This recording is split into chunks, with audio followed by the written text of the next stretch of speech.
gimme. I see that you didn't hold back at all. Batang gutom na gutom. Minamadali yung pancit canton. I'll take that. I had no Ipelo idea to. you like sour things so much. Takpan mo muna. Wow! Wow! The sour combination is out of this world. Gutom na gutom ka na? Flavor balance. Dito ako natutulog. You go, Jess. If you say so. Wow, such pretty sugar crystals. They look like precious jewels or something. Kaya mo butin yan, dalawa? Kaya ko. Gotta be careful with it. It's mesmerizing. Walang styros. Oh, It not only looks perfect, but it Ilaka- tastes ilapag mo perfect doon. as well. Ha? doon o. Dito? Emma, what's that? Not sure yet. Bakit ang lulutupik ng patik Nasty, na that's to? why I don't want any more of that. Lalapatsin ko. Na ba yung? Ano? Meron, pero Just nandun one na sugar gano'n. diamond. Saan? Sa Nakala ko mahirap yung payong ko eh. Sino? Friend.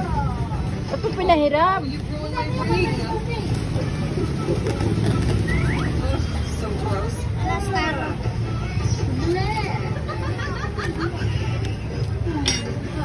Back to being wonderful.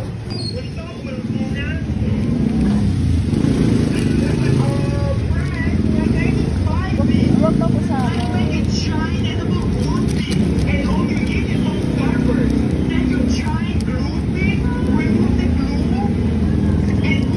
Wow! Sarap na pag-chicken tun. Wow!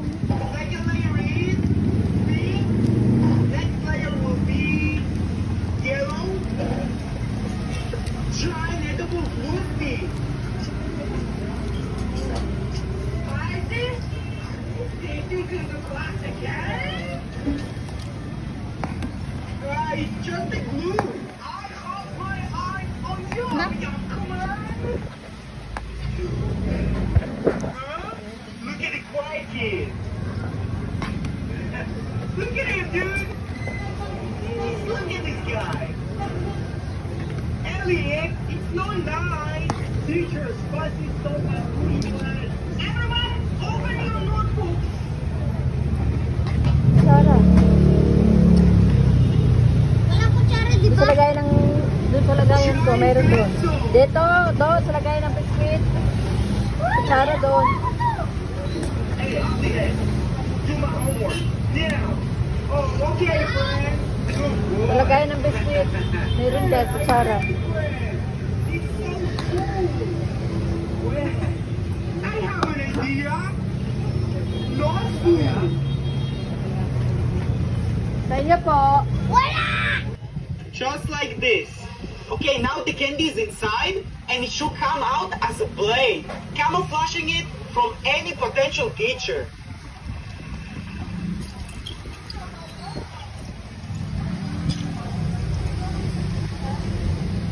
Next up is an edible notebook. So to make an edible notebook, you will need edible paper. This is actually edible and you can eat that. This is going to be the cover of our notebook. This is an edible Sharpie. And now I'm gonna do the line that separates the notebook pages. I mean, it's pretty good.